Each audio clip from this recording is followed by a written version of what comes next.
Hello everyone, good morning to all. आज हम अध्याय 18 परिमेय संख्याओं पर संक्रियाएं that means operation on rational number. Rational number कौन सा होता है? रेशनल मतलब रेशियो। रेशियो दैट मीन्स कि कोई भी चीज बटे में हो, जैसे कि 7/9, 2/5। तो जो बटे में होते हैं उसको हम लोग रेशियो भी बोलते हैं, ठीक है ना। तो रेशियो वाले जो नंबर होते हैं, बटे वाले नंबर होते हैं, उनको क्या करना है? ऑपरेशन। ऑपरेशन करना मतलब क्या होता है? किसी चीज को फिर पहले तोड़ना, फिर उसके बाद उसको जोड़ना, यही होता है ना। तो हम वही जितने भी रेशनल नंबर होंगे, है ना, जो बट्टे वाले नंबर होंगे, उनको हम तोड़ जोड़ करेंगे, गुना भाग घटाना, यही सब करना है इसमें, ठीक है ना।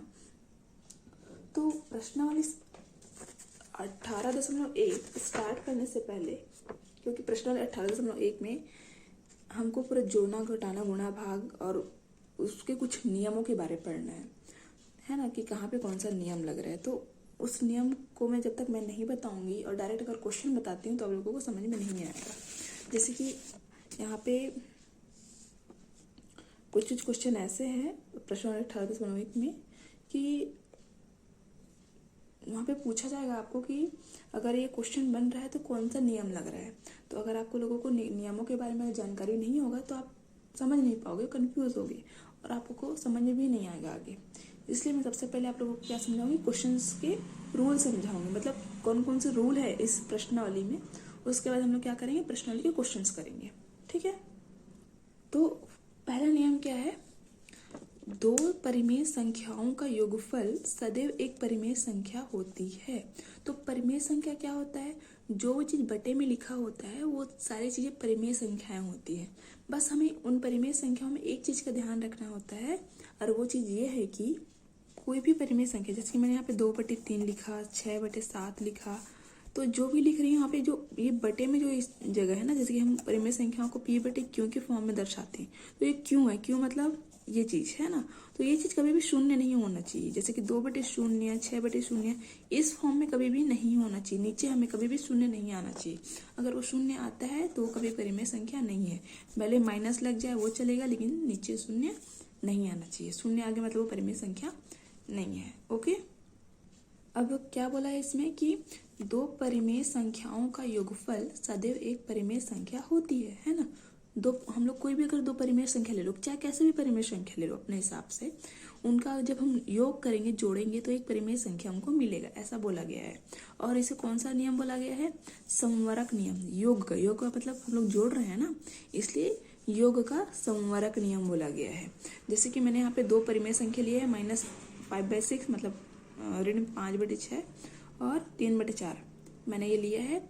अब इसके अकॉर्डिंग बोला कि जोड़ने पर मैंने इन दोनों को जोड़ा। अब जोड़ेंगे कैसे? जब भी कोई बटा वाला चीज आता है, सबसे पहले हमारा काम होता है कि इन दोनों का लघुत्तम लेना। तो अब इसको लघुत्तम लोगे तो लघुत्तम 12 आएगा। मैं लघुत्तम लेके दिखा देती हूँ। जैसे कि दोनों के दोनों सम है, इसलिए हम 2 से स्टार्ट करेंगे। 2 3 6 और ये 2 दूनी 4। फिर यहाँ पे करोगे, क्योंकि ये विषम है तो उसको क्या करेंगे हम लोग? ऐसे ही उतार देंगे नीचे, इसको कुछ नहीं करेंगे। पहले सम को हल किया जाता है, तो 2 एकम 2। फिर अब 3 बचा है, 3 एकम 3। तो अब तब को गुना करके देखो, 2 दूनी 4, 4 तिया 12 आ गया। इसलिए हम लोग क्या लिए यहाँ पे? लघुत्तम 12 लिए हैं। अब इस 12 को 6 से भाग देंगे, तो 6 दूनी 12 होता है, 2 आया, 2 पंचे 10, और फिर 9 से भाग देंगे 12 को, तो क्या आएगा? जल्दी बताओ। सॉरी, 9 से नहीं, 4 से भाग देंगे 12 को, तो 4 तिया 12, तो 3 आया, 3 तिया 9। मुझे पता है शायद ये भी समझ में नहीं आ रहा होगा। आगे जब मैं प्रश्नावली के क्वेश्चन कराऊंगी तो मैं आप लोगों को लघुत्तम लेना और लघुत्तम से इस तरह को इसको कैसे सॉल्व करते हैं पूरे डिटेल में अच्छे से बताऊंगी, ठीक है। तो फिर यहाँ पे माइनस था, सामने यहाँ पे देखो माइनस है, तो माइनस तो लेंगे ही, तो -10 हो गया, और यहाँ पे क्या हुआ? 9 हुआ। तो 10 में से अब माइनस प्लस क्या होता है? माइनस होता है, मतलब एक घटेगा। तो 10 में से 9 हो गया, एक बचा, और जो बड़ी संख्या के सामने चिन्ह होता है वो लेते हैं। तो बड़ी संख्या दोनों में से बड़ा ये है, इसलिए, और इसके सामने माइनस, इसलिए यहाँ पे माइनस लिखे। तो हमारा आंसर क्या आया? -1/12, ठीक है। और जैसे प्रश्नावली का क्वेश्चन करूंगी, ये ज़्यादा इसमें रूल्स नहीं है, 2 या 3 रूल्स है ना। उसके खत्म होते ही मैं ये वाला चीज़ आप लोगों को अच्छे से डिटेल में समझा दूंगी कि आखिर लघुत्तम लेते कैसे हैं, और लघुत्तम लेने के बाद इसको, ये जो यहाँ पे सॉल्व किए उसको सॉल्व करके निकालते कैसे हैं। ओके, यहाँ पे मैंने क्या लिखा है कि परिमेय संख्याओं को P अपॉन Q या R अपॉन S के रूप में लिखा जाता है। मैंने अभी बताया है P अपॉन Q मतलब जो ऊपर अंश रहता है वो P रहता है और हर को Q, ठीक है ना। तो परिमेय संख्या को इस तरह से दर्शाया जाता है। और यहाँ पे लिखा है जहाँ पर Q not equal to zero, not equal to zero मतलब होता है Q कभी भी जीरो नहीं हो सकता है, मतलब यहाँ पे हर में कभी भी हर का मान जीरो नहीं आना चाहिए। किसमें? परिमेय संख्या हम जो ले रहे हैं उसमें। अगर वहाँ पे जीरो है मतलब वो परिमेय संख्या नहीं है। अब रूल नंबर 2, रूल नंबर 2 क्या है? क्रम बदलकर परिमेय संख्याओं को जोड़ने से भी उनका योगफल क्या आता है? समान आता है। मतलब क्रम बदलने पर बोला गया, क्रम बदलकर मतलब जैसे कि मैं 3 और 2 को जोड़ रही हूँ तो भी 5 आएगा। अब मैं उसको आगे पीछे कर देती हूँ, अब मैं 2 और 3 को जोड़ी तो भी 5 आएगा। तो हम लोग क्रम बदल रहे हैं ना, जो आगे था उसको पीछे, पीछे था उसको आगे कर रहे हैं। तो वही चीज बोल रहा है कि क्रम बदलकर जोड़ने पर भी क्या होता है? उनका योगफल समान आता है। तो अभी हमने देखा है कि पहले मैंने क्या बोला? 3 + 2 है ना, 3 + 2 बोला तो उसका भी आंसर 5 आया। अब मैं इसको क्रम चेंज कर दूंगी, पहले 2 और 3 करूंगी, 2 + 3 करूंगी तो भी उसका आंसर 5 ही आएगा। वैसे ही परिमेय संख्या में भी वही होता है ना।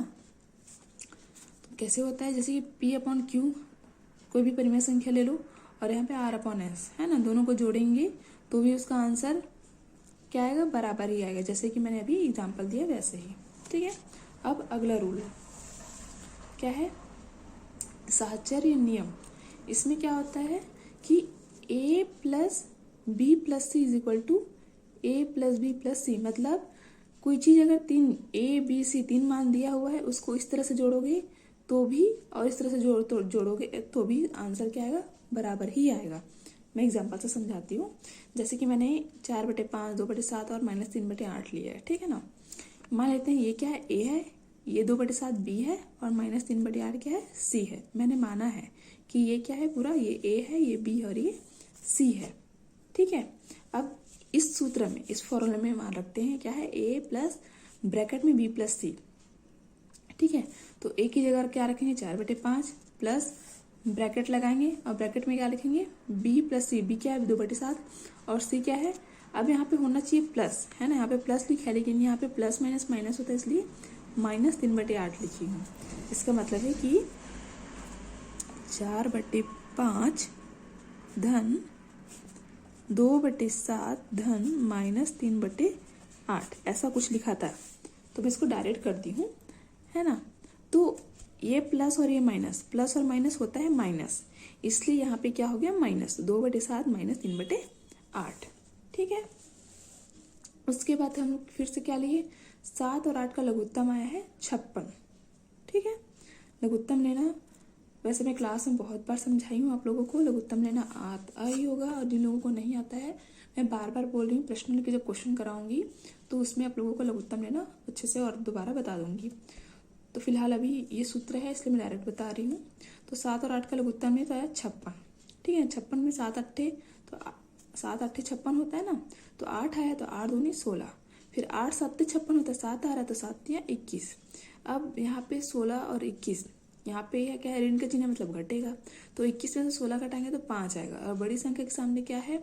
ऋण का चिन्ह है इसलिए ऋण का चिन्ह लगेगा, इसलिए -5/56, ठीक है। अब फिर देख रहे हो यहाँ पे प्लस है और यहाँ पे माइनस है, तो मतलब क्या होगा? प्लस माइनस माइनस होता है तो माइनस का चिन्ह लगाएंगे, तो 4/5 -5/56। अब फिर से क्या करेंगे? लघुत्तम लेंगे, 5 और 56 का लघुत्तम लेंगे तो आएगा 280, ठीक है ना। और इस पूरे को हल करेंगे तो 224 -25 और हल करने पे आंसर आएगा इतना। आई बात समझ में? तो अभी फाइनल आंसर क्या आया है? 199/280। कब आया? जब हमने A + B + C किया। A बाहर है और B + C ब्रैकेट में है। अब क्या करेंगे? इसी चीज को A B C को लेकर के इसमें रखेंगे जिसमें A + B ब्रैकेट में है और C अलग है, अकेला है, ठीक है ना। अब इसमें क्या बोला कि बराबर का निशान है, मतलब दोनों का जो भी उत्तर आएगा बराबर ही आएगा, एक जैसा आएगा। तो हमने देखा है कि इसका उत्तर कितना है? 199/280। अब देखते हैं कि इसी को फिर अब इस सूत्र में रखते हैं, इसमें भी 199/280 आया तो क्या होगा? ये साहचर्य नियम को पालन करता है, ठीक है। अब इसमें मान रख के देखते हैं। देखो A + B ब्रैकेट में है और सी बाहर है। वैसे ये माना था हमने 4/5 प्लस 2/7 रख दिया, प्लस सी का मान क्या था -3/8 था, इसलिए मैंने इसको अलग से ब्रैकेट में ले लिया है। अब यहाँ पे भी प्लस और माइनस, प्लस माइनस माइनस होता है, इसलिए माइनस हो गया यहाँ पे। 5 और 7 का लघुत्तम होता है 35, ठीक है ना। और 5 37 हुआ, 7 में आया तो 7 चौक 28, 7 पंचे होता है 5 दूनी 10, -3/8। 28 और 10 को जोड़ेंगे तो होगा 38, 38/5 -3/8, ठीक। अब इन दोनों को फिर से लघुत्तम लेंगे, दोनों का लघुत्तम आता है 280, लघुत्तम लेके देख लेना, ठीक है ना। 280 आया। अब 280 का क्या करेंगे, अब फिर से इसको भाग देंगे 35 से, जो भी आएगा उसको फिर 38 से गुना करेंगे। सेम चीज़ वही करना है, तो आएगा 35 से भाग देंगे, फिर से गुना करेंगे तो 304 आएगा। फिर 8 से भाग देंगे, जो भी उत्तर आएगा उसको 3 से गुना करेंगे तो आएगा 105। अब 304 में से 105 को घटाओगे तो आएगा 199/280। तो हमारा आंसर फिर से सेम आ गया। इससे क्या प्रूफ होता है कि left hand side is equal to right hand side, मतलब लेफ्ट हैंड साइड का मान जितना आएगा उतना राइट हैंड साइड का भी आएगा। मतलब a प्लस बी प्लस सी बराबर a प्लस बी प्लस सी, ठीक है। इस तरह का जब आएगा मतलब वो साहचर्य नियम को पालन कर रहे हैं। आई बात समझ में। अब एक लास्ट और फाइनल आप लोगों का रूल है, वो पढ़ लो, फिर हम लोग प्रश्नावली के क्वेश्चंस करेंगे, ठीक है। इसमें क्या बोला है, योज्य प्रतिलोम, योज्य और प्रतिलोम। प्रतिलोम का मतलब क्या होता है, उल्टा, ठीक है ना। जैसे कि मैंने बोला 5 और इसका उल्टा बोलूंगी तो बोलोगे, देखो 5 मतलब धन का निशान है, वहां पे कुछ नहीं है ना। जैसे मैंने यहाँ पे 5 बोला, यहाँ पे कुछ नहीं लिखा है, मतलब यहाँ पे धन का निशान होगा। अब इसका मैं प्रतिलोम बोलूंगी तो क्या होगा, माइनस होगा, ठीक है ना। यहाँ पे धन है तो यहाँ पे ऋण आ जाएगा, ऋण 5 बोलोगे। वैसे ही 3/5 का जो प्रतिलोम होगा -3/5, मतलब यहाँ पे धन है तो यहाँ पे क्या हो जाएगा, ऋण हो जाएगा। बस इतना ही है, सिंपल सा, कुछ नहीं है। और यहाँ पे बोला गया इन परिमेय संख्याओं को जोड़ने पर योगफल 0 होता है। मतलब कि अगर तुम लोग इसको जोड़ते हो, जैसे कि 3/5 यहाँ पे है, अब मैं इसको जोड़ने बोल रही हूँ, इसको जोड़ेंगे तो योगफल क्या आता है, 0 आता है बोला है। तो 3/5 का 3/5 है, प्लस माइनस क्या होता है, माइनस। तो यहाँ पे माइनस है, अरे क्या है, एक प्लस है, तो प्लस माइनस को घटाएंगे। जैसे कि यहाँ पे कुछ नहीं रहता, मान लेते मैं बट्टे को यहाँ पे गायब कर रही हूँ, तो 3 में से 3 को घटाती तो 0 नहीं आता ना। तो वैसे ही 3/5 से 3/5 को घटाओगे तो क्या आएगा, 0 नहीं आएगा। तो वही चीज बोला गया है कि परिमेय संख्याओं को जोड़ने पर जो उसका योगफल क्या होता है, 0 आता है। आई बात समझ में। अब प्रश्नावली के क्वेश्चन करते हैं। ओके, चलो स्टार्ट करते हैं। बुक्स वगैरह देख लो, ओपन कर लो, क्वेश्चन क्या दिया है देख पर देख लो। प्रश्नावली 18.1, इसमें फर्स्ट क्वेश्चन क्या है, निम्नांकित परिमेय संख्याओं का योगफल ज्ञात कीजिए। तो क्या करना है, योगफल ज्ञात करना है, योगफल मतलब जोड़ना है। तो फर्स्ट क्वेश्चन ये 3/2 13/7 -7/9 -3/4 3/4 और -2/5। अब इसमें क्या बोला गया है कि क्या बोला इसमें, योगफल ज्ञात करो। योगफल मतलब जोड़ना है हमको। तो मैं इस क्वेश्चन को है ना सॉल्व करने का 2 मेथड बताऊंगी आपको, जिस मेथड से इजी लगेगा उस मेथड से आप लोग बनाना, ठीक है। तो सबसे पहला मेथड क्या है कि एलसीएम लेने वाला, लघुत्तम समापवर्तक लेने वाला। तो सबसे पहले 2 और 17 का लघुत्तम लेंगे। तो लघुत्तम कैसे लेते हैं, सबसे पहले 2 और 17 यहाँ पे लिखो और देखो कि यहाँ पे सम है क्या। अगर सम है तो सबसे पहले सम वाले को हल करेंगे, फिर भी सम वाले को। तो हमारे पास सम संख्या 2 है तो 2 से पहले भाग देते हैं, और जब भी सम संख्या आएगा तो सबसे पहले उसको 2 से ही भाग दिया जाता है। 2 का पहाड़ा पड़ा जाता है, अगर वो 2 से नहीं जाता तब 4 का, 4 से नहीं तो 6 का। तो 2 एकम 2। अब 17 ऐसा जैसे खुद से ही जाता है और किसी से नहीं जाता, इसलिए 17 एकम 17। अब उसके बाद क्या, ये दोनों को गुना किया जाता है। तो आया 17 दूनी 2 करेंगे, दोनों को गुना करेंगे तो आएगा 34, ठीक है ना। 17 गुनी 2 करोगे, 17 दूनी होता है 34। तो आपका एलसीएम कितना आया, ये आपका क्या है, लघुत्तम समापवर्तक आ गया। कितना आया, 34, ठीक है। अब क्या करेंगे, बटे का निशान लगाना, 34 लिखना है सबसे पहले, ठीक है ना। ये क्वेश्चन ये लिखने के बाद सबसे पहले क्या करना है, आपको बटे का निशान लगाना है, 34 लिखना है। 34 लिखने के बाद क्या करना, ये 34 को यहाँ पे फिर ऊपर में लिखेंगे 34/2। ये 2 कहाँ से आया, ये वाला 2 है नीचे वाला, ठीक है ना। जो भी आता है यहाँ पे उसको यहाँ पे लिखो, लघुत्तम जो लिखा है जैसे यहाँ पे निशान डालो। जैसे मैं आपको यहाँ कहाँ पे बताती हूँ, एक सेकेंड। आप लोगों का क्वेश्चन ये है, आप लोगों में मतलब इस क्वेश्चन में यहाँ पे 34 इसका लघुत्तम आया है, ठीक है ना। तो सबसे पहले आपको क्या करना है, यहाँ पे 34 लिखो, ठीक है, क्योंकि लघुत्तम 34 आया है। उसके बाद बटे का निशान डालो।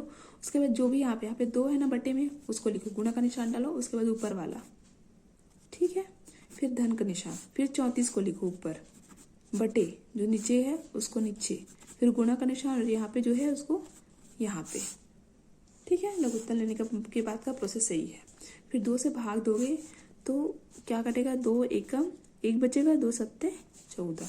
तो यहाँ पे 17 गुणित कितना 3 है यहाँ पे, तो 3 को लिखेंगे फिर, ठीक है। यहाँ पे 3 बचा है ना, तो 3 को लिखेंगे। धन यहाँ पे 17 दूनी 34 होता है, 2 गुणित 13। मैं फिर से बता रही हूँ, सबसे पहले क्या करना है, 34 को लिखेंगे, फिर ऊपर में फिर 34 लिखेंगे, बटे 2 मतलब जो लघु वो बटे में है उसको फिर से लिखना है वहाँ पे, मतलब यहाँ पे बटे में है उसको नीचे बटे में, गुणित जो ऊपर में रहेगा उसको गुणे में, फिर धन का निशान, फिर 34 लिखो, फिर बटे को बटे में डालो, गुणित जो ऊपर में उसको 13, ठीक है। आई बात समझ में। फिर इसको भाग दो, तो 17 2 का पहाड़ा पढ़ेंगे तो 17 बार में कटेगा 34, तो 17 गुणित 3 धन 17 दूनी 34 होता है, तो 2 गुणित 13 बटे 34। अब 17 तिया कितना होता है, 51, है ना। तो समझ में आ गया होगा कि ये चीज़ कहाँ से आया है ना। इसके बाद मैंने क्या समझाया, यहाँ तक तो समझ में आ गया होगा। उसके बाद क्या करेंगे, दोनों को गुना करना है। 17 तिया 51 और 13 दूनी 26 बटे 34। अब दोनों को जोड़ दो, दोनों को जोड़ेंगे तो आएगा 77 बटे 34। अब 34 से भाग दोगे तो इस तरह से आएगा, और इस तरह से भाग देना मैंने आपको पहले ही सिखाया हुआ है, तो मैं इसको नहीं बताऊंगी दोबारा, ठीक है। तो ये आपका आंसर है। अब मैं ये तो वो फर्स्ट मेथड है ना, फर्स्ट मेथड से आपको कैसे सॉल्व करना है मैंने बता दिया। अब आते हैं सेकंड मेथड पे।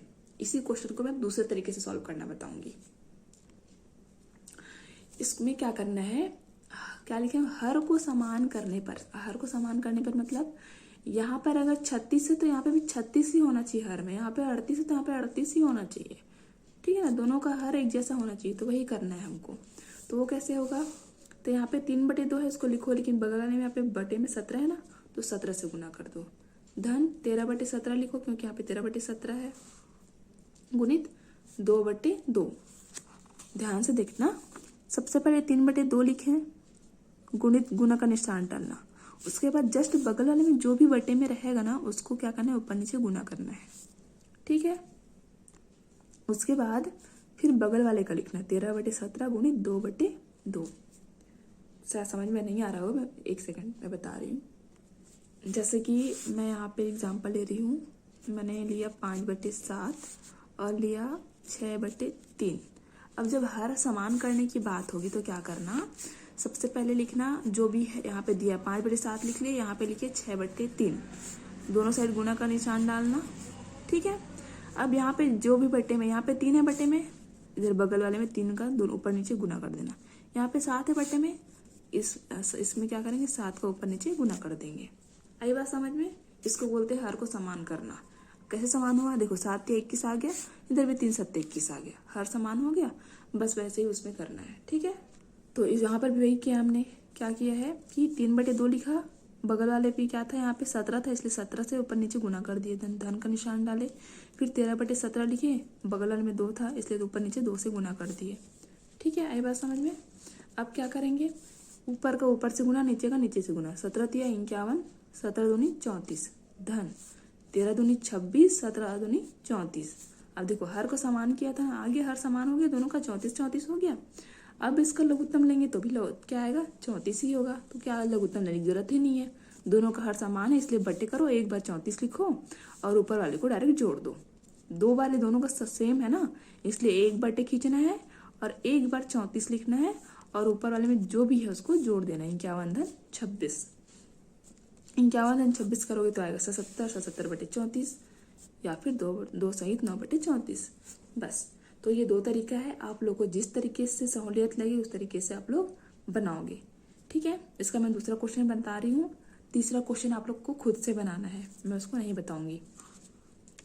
उसको सॉल्व करोगे आप लोग थर्ड क्वेश्चन को, और उसके बाद मतलब सॉल्व करने के बाद उसका आंसर आप लोग मुझे कमेंट बॉक्स में कमेंट करोगे। ठीक है, तो अब आते हैं सॉल्यूशन नंबर 2। इसी का प्रश्न दूसरा है, -7/9 -3/4। इसका अब क्या करेंगे, -7/9 धन 3/4 है, तो धन और ऋण है, हमको जोड़ना था ना इसलिए धन का निशान डाले, और धन और ऋण क्या हो जाएगा, फिर ये ऋण हो जाएगा, तो -7/9 -3/4। अब क्या करेंगे, फिर से अब हम क्या करते हैं, उसी मेथड से बताती हूँ। कौन से मेथड से, हर को समान करने वाले। तो हर को क्या करेंगे, समान करने पर। अब हर को समान करना है, मतलब इस 4 का गुणा क्या करेंगे, इसके ऊपर नीचे करेंगे, इस 9 का गुणा क्या करेंगे, इसके ऊपर नीचे करेंगे। ठीक है, तो -7/9 गुणित 4/4, फिर ऋण का चिन्ह, फिर 3/4 गुणित, यहाँ पे 9 था इसलिए 9/9। अब क्या होगा, 7 चौक 28 होगा और 9 चौक 36 होगा, और यहाँ पे क्या होगा, 9 तिया 27 होगा और फिर 9 चौक 36। फिर से हर समान हो गया, हुआ कि नहीं हुआ, आया। देखो माइनस, ऊपर में माइनस था इसलिए माइनस लिए हैं, 7 चौक 28/36, फिर भी यहाँ पे माइनस लिए हैं, फिर 27/36। अब दोनों सेम हो गया, मतलब हमको क्या करना है, एक बड़ा सा बट्टे खींचना है और एक ही बार 36 को लेना है। तो लेते हैं वैसे ही, एक बार 36 ले लिए, और ऊपर में क्या था, -28 था इसलिए -28, -27 इसलिए -27। अब माइनस माइनस होता है प्लस, प्लस होता है मतलब दोनों जुड़ेगा, तो 28 और 27 को जोड़ेंगे तो 55 आएगा। उसके बाद देखते हैं कि बड़े संख्या के सामने कौन सा चिन्ह है, तो बड़ी संख्या कौन सा है, 28 है। 27 और 28 में 28 बड़ा है, और इसके सामने चिन्ह है माइनस का, इसलिए माइनस का ही चिन्ह लगेगा। तो 28 और 27 कितना हुआ, 55, और चिन्ह लगा माइनस का /36, 55/36। अब 36 से आप लोग 55 से भाग दोगे तो आएगा 1 सहित 19/36। चाहो तो आप लोग इसी को आंसर बना सकते हो, कोई दिक्कत नहीं है, और भाग दे करके ऐसा भी आंसर ला सकते हो। ओके, आई होप आप लोगों को समझ में नहीं आ रहा है। अगर जिन लोगों को नहीं आ रहा है समझ, प्लीज़ वीडियो को दोबारा देख लेना। एक बार में कोई चीज़ समझ में नहीं आ रहा तो समझ नहीं आ रहा करके बंद मत कर देना, दोबारा उस चीज़ को ज़रूर देखना। ठीक है, क्वेश्चन नंबर 3 पहले का तीसरा आप लोग खुद बनाओगे। ठीक है ना, अब मैं प्रश्न दूसरा बता रही हूँ। प्रश्न दूसरा में क्या है, क्रम विनिमय नियम से रिक्त स्थानों को भरिए, है ना। क्रम विनिमय मतलब क्रम को क्या करना है, बदलना है। ठीक है ना, कोई आगे उसको पीछे, पीछे को आगे करना है। जैसे कि यहाँ पे -5/9 धन 4/7 है ना। अब मैंने क्या बोला, क्रम विनिमय में क्या करना है, जो आगे है उसको पीछे और जो पीछे है उसको आगे करना है। तो यहाँ पे बराबर किस बार क्या हुआ, जो पीछे था उसको आगे कर दिए हैं, पहले लिख दिए, मतलब इसके बाद क्या होगा, जो ये सामने वाला क्या पीछे चले जाएगा। तो यहाँ पे आंसर क्या हो जाएगा, यहाँ पे लिखेंगे -5/9। ठीक है, आई बात समझ में। अब यहाँ पे क्या होगा, -11/29 और क्या है, धन 6/31। अब इसमें भी क्या करेंगे, जो पीछे है वो आगे आएगा और आगे वाला पीछे चले जाएगा। तो यहाँ पे भी वही होगा। तो अब जो पीछे है, तो पीछे मतलब 6/31 है, वो आगे आ जाएगा। ठीक, और जो आगे है वो पीछे आएगा, लेकिन माइनस का जब भी चिन्ह रहेगा ब्रैकेट हमेशा लगाना, भूल मत जाना।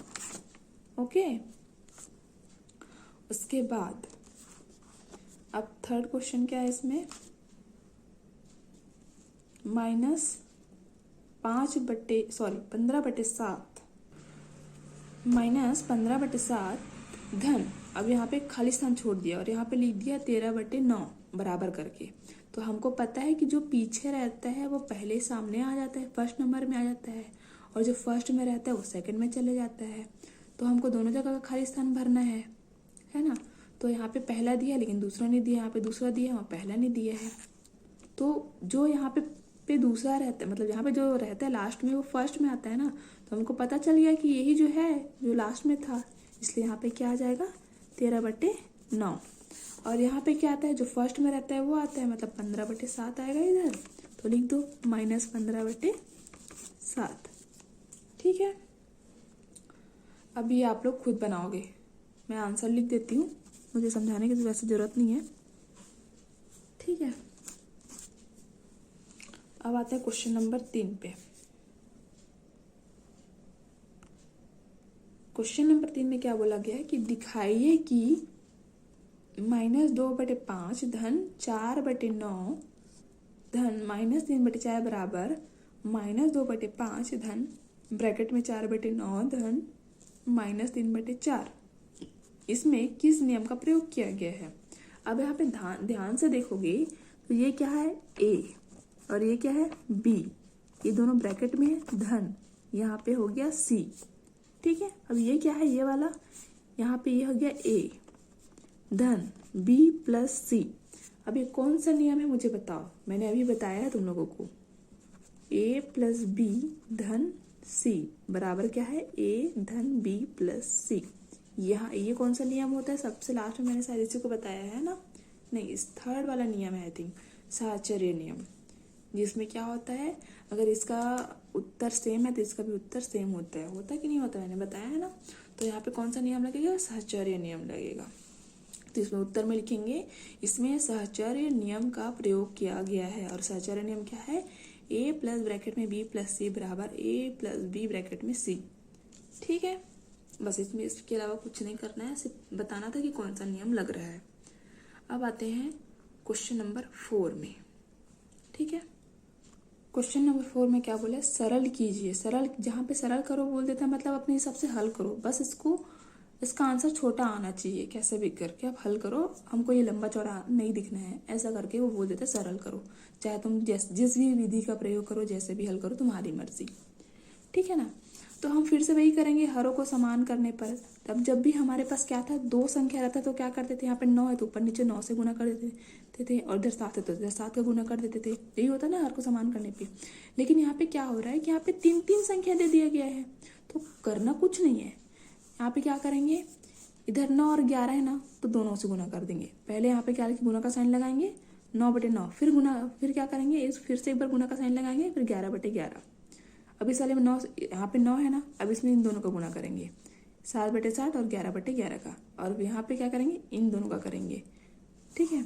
जैसे कि यहाँ पे 3/9 लिखा मैंने, फिर गुना, ये दोनों है हमारे पास बटे में, 9/9 गुणित 11/11, फिर ये वाले लिखो 4/9 गुणित, इधर के अगल बगल का बाकी है ना, तो फिर 11/11। तुम लोग चाहो तो इसको भी पहले लिख सकते हो, पहले 7 वाले को लिख सकते हो फिर 11 वाले को, कोई दिक्कत नहीं है। तो मैंने 11/11 गुणित 7/7 लिख दिया है, तुम चाहो तो 7 वाले को पहले और 11 वाले को बाद में लिख सकते हो। फिर धन -6/11, अब बचा ये दोनों, तो गुणित 7/7 गुणित 9/9। अब क्या करेंगे, तीनों ऊपर वाले को गुना और इधर नीचे वाले को गुना, वही करना है, ठीक है ना। तो कैसे होगा, 3 गुणित 9 गुणित 11 होगा, इधर नीचे क्या होगा, 7 गुणित 9 गुणित 11 होगा, ठीक है। अरे यहाँ पे मैंने माइनस क्यों लगा दिया, क्योंकि प्लस माइनस माइनस होता है, इसलिए मैंने यहाँ पे क्या कर दिया, माइनस कर दिया है। अब 3 गुणित 9 गुणित 11 करोगे तो आएगा आपका 297, 4 गुणित 11 गुणित 7 करोगे तो आएगा 308, और 6 गुणित 7 गुणित 9 करोगे तो आएगा 378, और इधर सबको गुना करोगे तो आएगा 693, तीनों में आएगा, क्योंकि तीनों में वही चीज़ है, बस आगे पीछे है ना। तो सब में 693 आएगा, मतलब हमको क्या करना पड़ेगा, तीनों का हर समान हो गया। अब एक बड़ा सा बटा एक ही बटे का साइन लेना है, और क्या लिखना है, एक बार 693 लिखना है। तो एक बार लिख दो 693, बटे का साइन लिए 693 लिखे। उसके बाद क्या करेंगे 297 धन 308, माइनस का माइनस और 378, ठीक है। यहाँ तक आया समझ में। अब इसके बाद क्या करेंगे, इन दोनों को जोड़ोगे, फिर जो भी उत्तर आएगा इसको इससे घटा देंगे, या फिर इन पहले इसको घटा दो फिर जोड़ लेना, तुम्हारी मर्जी, मतलब एक ही है। अब 378 में 308 को घटाएंगे तो 70 आएगा। अब 70 में 297 को जोड़ देंगे या फिर घटा देंगे, बताओ। यहाँ पे 308 है और 378, तुम चाहो तो पहले इन दोनों को जोड़ सकते फिर इससे घटा सकते हो, तुम्हारी मर्जी। और अगर 378 में 308 को घटाओगे तो 70 आएगा, और बड़े संख्या के सामने ऋण का चिन्ह है इसलिए -70 लिखना पड़ेगा, ठीक है। मैंने घटाया तो आया 70, बड़े संख्या के सामने माइनस इसलिए माइनस लगा दिया, तो 297 -70 करेंगे तो आएगा 227 बटे 693, ये हमारा आंसर है। ओके, अब क्वेश्चन नंबर 5 करते हैं। क्वेश्चन नंबर 4 का मैंने एक ही क्वेश्चन बताया है, बाकी के 2 क्वेश्चन आप लोगों को खुद से बनाना है। और अगर आप लोगों से नहीं बनता है तो आप लोग कमेंट कर सकते हैं मुझे कि हम लोग से नहीं बन रहा है, प्लीज़ आप बता दीजिए। अगर बन जाता है तो बहुत अच्छी बात है, मेरे ख्याल से तो बन जाना चाहिए बिल्कुल। क्वेश्चन नंबर 4 मैंने जैसे बताया सेम टू सेम उसी तरीके से उसी मेथड का यूज़ करके बनाना, आराम से बन जाएगा। ठीक है, अब क्वेश्चन नंबर 5 करते हैं। क्वेश्चन नंबर 5 में क्या बोला गया, -7/12 में क्या जोड़ेगी योगफल क्या हो जाए, शून्य आ जाना चाहिए। तो हम हमेशा क्या करते हैं, कुछ एक्स ही जोड़ते हैं, तो वो क्या बोलेंगे -7/12 में एक्स जोड़ने पर। तो -7/12 हमने बोला जोड़ने पर, इसलिए धन का साइन लगाएंगे। बोला ना क्या जोड़े, तो हमने बोला एक्स जोड़ने पर, तो एक्स से हमने क्या किया, जोड़ा, इसलिए जोड़ने के लिए निशान लगाया, धन का निशान लगाया, धन एक्स लिखा। और बोला कि क्या जोड़ने पर योगफल 0 होगा, तो हमने बोला कि एक्स जोड़ेंगे तो योगफल मतलब जो उत्तर है वो 0 आएगा, जिसके बराबर करके हमने क्या लिखा, 0 लिखा। उसके बाद क्या करेंगे, हम x का मान निकालना है हमको, इसलिए x को अकेला छोड़ देंगे, मतलब इसको पक्षांतर करेंगे। अब जो भी चीज़ यहाँ पे माइनस में है तो बराबर के उस पार जाएगा, तो ये क्या हो जाएगा, प्लस में चले जाएगा। ठीक है ना, तो क्या हो जाएगा, x बराबर 7/12 धन 0। अब शून्य का यहाँ पे कोई वैल्यू नहीं है, कोई भी चीज़ अगर मैं 2 धन 0 कितना होता है बोलोगे, बोलती हूँ आप लोगों को पूछती हूँ तब बोलोगे 2 ही होगा, है ना। वैसे ही 17/12 में 0 को जोड़ूंगी तो आंसर, सॉरी 17 नहीं 7/12 में 0 को जोड़ती हूँ तो आंसर 7/12 ही आएगा। ठीक है, तो x बराबर 7/12, यही आप लोगों का क्या है, आंसर है। Now question number 6। Question number 6 क्या है, रिक्त स्थानों की पूर्ति कीजिए। अब क्वेश्चन नंबर फर्स्ट क्या है इसमें 6 का, -5/7 का योज्य प्रतिलोम बताओ बोला गया है। अब प्रतिलोम मतलब उल्टा, मैंने बताया था ना उल्टा, जैसे 2 का योज्य प्रतिलोम क्या होगा, -2, क्योंकि प्लस है तो -2 हो जाएगा। वैसे यहाँ पे -5/7 इसका उल्टा क्या होगा, 5/7। ठीक है, अब यहाँ पे 4/17 धन -4/17 है, तो इसका क्या होगा आंसर, आंसर 0 ही होगा ना, क्योंकि यहाँ पे 4/17 है ना, फिर धन और ऋण क्या होता है, ऋण होता है, फिर 4/17, मतलब है कि अगर मैं यहाँ पे इसको हटा दूँ तो सिर्फ 4 और 4 दिख रहे हैं, तो 4 में से 4 को घटाऊंगी तो 0 ही आएगा ना, तो इसका आंसर क्या हो जाएगा, 0। ठीक है, आई बात समझ में। अब यहाँ पे थर्ड क्वेश्चन क्या बोला गया है, 0 + 39/51, मतलब 39/51 में क्या 0 को जोड़ो बोला है।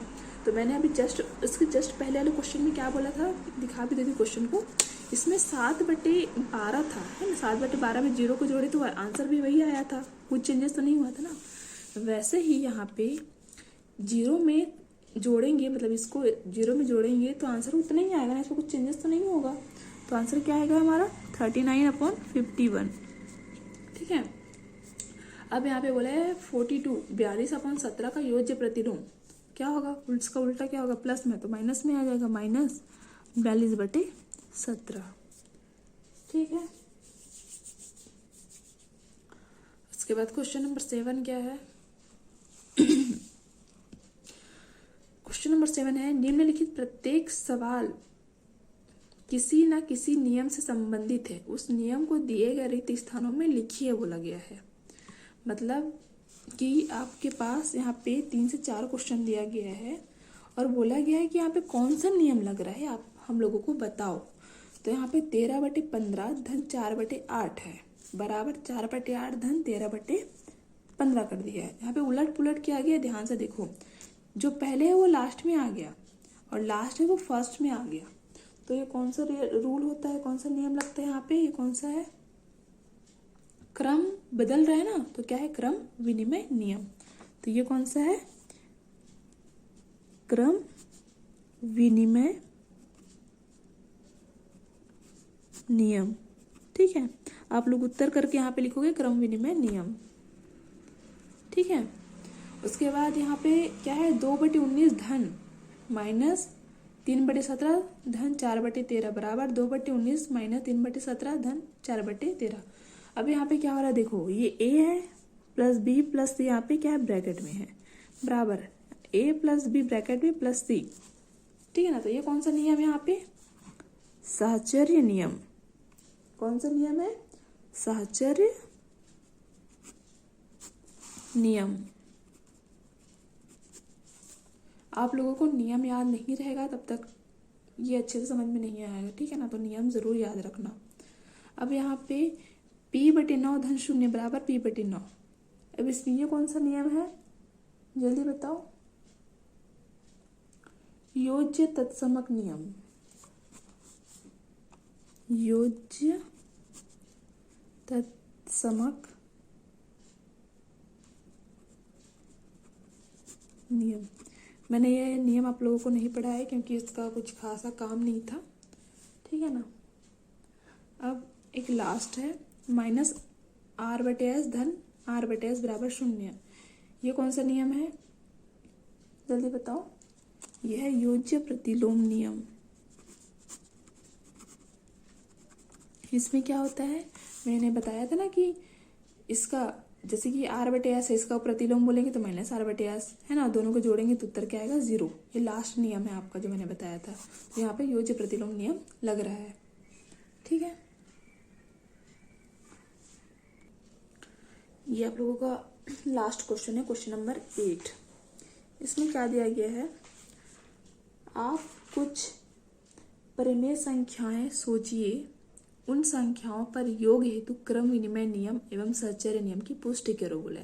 मतलब आपको क्या करना है, कोई भी परिमेय संख्या लेना है और उसका यूज करके क्या करना है, आपको दो नियम का सत्यापन करना है ना। जैसे कि हमने नियम पढ़ा है, वो नियम सच है भी या नहीं, इस चीज का क्या करना है, आपको प्रूफ करना है।